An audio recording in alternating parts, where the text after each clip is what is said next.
Recentemente tivemos alguns famosos aí com menos de 50 anos que tiveram câncer coloretal. E isso acabou criando algumas dúvidas, algumas questões, e hoje eu queria conversar um pouquinho com vocês sobre isso. Então uma questão que surge é: tem aumentado o câncer coloretal nos menores de 50 anos? E a resposta é sim. Mas isso preocupa? Deveria preocupar? Teoricamente não, porque apesar de ter aumentado a quantidade nessa população, ainda é uma quantidade pequena, né? Porque o câncer coloretal geralmente acomete os maiores de 50 anos. Então, quais seriam os fatores de risco para o câncer coloretal? Então, o maior fator de risco é a idade das pessoas com mais de 50 anos.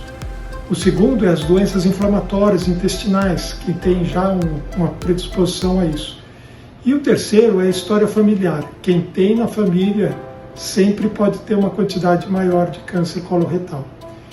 Além disso, tem outros fatores de riscos que não são tão acentuados, que seriam a obesidade, o uso do álcool, o sedentarismo, alimentação inadequada, com muita carne vermelha e carnes processadas, como bacon, presunto e tudo mais. E o câncer coloretal, ele é um câncer bastante frequente. Então, quais os alertas que a gente acaba tendo? Quando a pessoa tem um sangramento intestinal, um sangramento pelo reto, né, quando vai evacuar, isso é importante, tem que ir no médico. Quando a pessoa tem uma anemia, começa a ter anemia sem uma explicação, pode estar tendo sangramento pelo reto.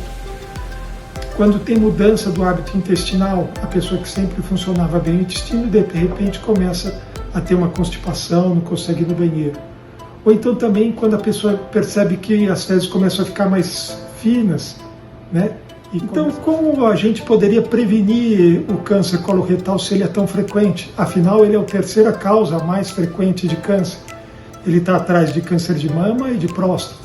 Como a gente pode prevenir isso? Uma alimentação saudável, com bastante verdura, fibras, grãos, isso tudo ajuda bastante, reduzindo a ingestão de carne vermelha e alimentos embutidos e processados. Ajuda bastante, né? Não fumar. Diminuir bastante o uso de álcool, se puder parar completamente, é o ideal. Todo mundo acima de 50 anos deveria fazer uma colonoscopia, né? Aí deve procurar o seu médico, ele vai te examinar, vai te orientar.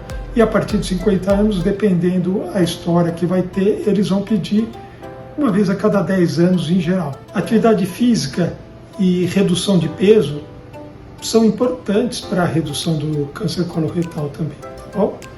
Bom, então a gente tem que tentar imaginar por que então está aumentando nos jovens. Ainda não se sabe, tem estudos que estão aí rodando, mas pode-se imaginar que por esse jovem estar mais obeso, ou ter tido uma infância mais obesa, por ele estar entrando em contato com a bebida alcoólica mais cedo, às vezes o tabagismo, às vezes ele está mais sedentário, não está tendo atividade física. Então, tem muita coisa dentro desses fatores de risco que podem estar englobados aí nesse jovem que pode ter o câncer.